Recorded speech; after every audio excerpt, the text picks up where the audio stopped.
Hello everyone, আসসালামু আলাইকুম। সবাই কেমন আছেন? আশা করি যে যেখানে আছেন অনেক বেশি ভালো আছেন। আলহামদুলিল্লাহ, আপনাদের দোয়ায় ও ভালোবাসা পরিবার নিয়ে আমি ভালো আছি। এই যে আরেকটা বরাবরের মতো ছোট্ট মিনি ব্লগ নিয়ে চলে আসলাম আপনাদের মাঝে।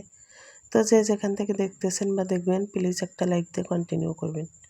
আপনাদের একটা লাইকই পারে আমার ভিডিওটা অন্যদের কাছে পৌঁছে দিতে। তো এই যে আমি কথা বলতে বলতে ওয়ার্ড্রোবটা একটু মুছে নিতেছি। আজকে একটু হালকা পাতলা সব কিছু মুছে নিব। তো এই যে ওয়ার্ড্রোবটা মুছে নিলাম, এখন মাইক্রো ওভেনটা একটু মুছে নিব।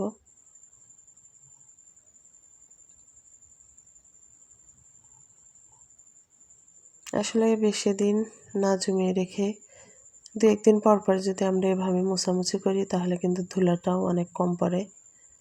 তারপর চলে আসলাম এই যে টিভি টেবিলটা একটু মুছে নিব।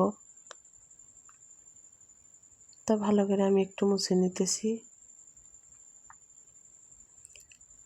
তো এই যে মুছে নেওয়া হয়ে গেল। আর এই যে আমি ওয়াশিং মেশিনের উপর ওড়নাটা দিয়ে রাখি, তো ওড়নাটা একটু আমি ঝাড়ু দিয়ে নিতেছি। আর একটা ছোট্ট ফুলদানি রেখে দিয়েছি, সেটাও একটু মুছে নিব।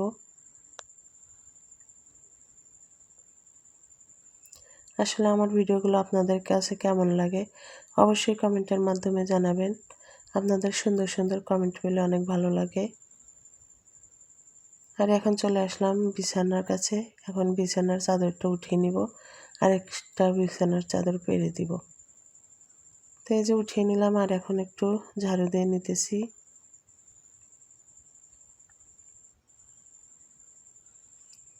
এই যে অন্য একটা বিছানার চাদর পেরে দিব। তো এই পর্যায়ে এসে একটা কথা, যদি আমার ভিডিওর কোনো অংশে ভালো লেগে যায় তাহলে সাবস্ক্রাইব করে আমার সঙ্গেই থাকতে পারেন। আর যারা সাবস্ক্রাইব করে দিয়েছে তাদেরকে জানাই অসংখ্য ধন্যবাদ। আর প্লিজ আপু ভাইরা যে যেখান থেকে দেখতেছেন, প্লিজ আমার ভিডিওটা ফুল ওয়াচ করে দিবেন। আমার ছোট্ট একটা ভিডিও। তো এই যে কথা বলতে বিছানার চাদরও পেরে নিলাম। এখন চলে আসলাম সোফার কাছে। সোফাটা একটু ঝাড়ু দিয়ে নিব।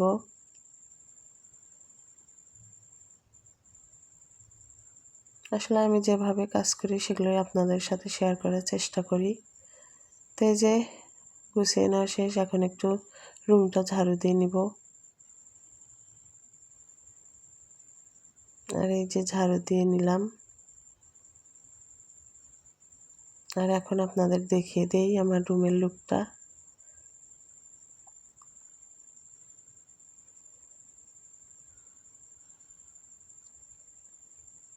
তো আমার ছোট্ট ভিডিওটা আপনাদের কাছে কেমন লাগলো অবশ্যই কমেন্টের মাধ্যমে আপনাদের মতামত জানাবেন। আর ভুল ত্রুটি হয়ে থাকলে অবশ্যই ক্ষমা সুন্দর দৃষ্টিতে দেখবেন। তো দেখা হবে অন্য কোনো ভিডিওতে। এ পর্যন্ত সবাই ভালো থাকবেন, সুস্থ থাকবেন। আল্লাহ হাফেজ।